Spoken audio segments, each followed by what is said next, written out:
kuma raba da zuwa Hausa Productive. Burinmu shine mu tunasar da ku abubuwan da baku sani ba ko kuka manta.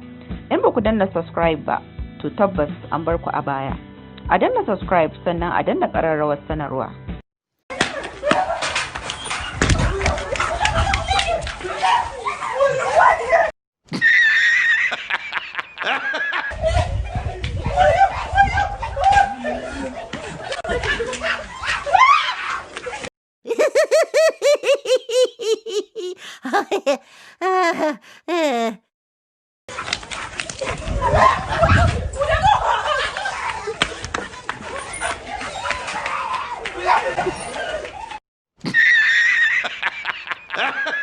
A danna subscribe sannan a danna ƙararrawar sanarwa domin samun sababbin shirye-shiryenmu.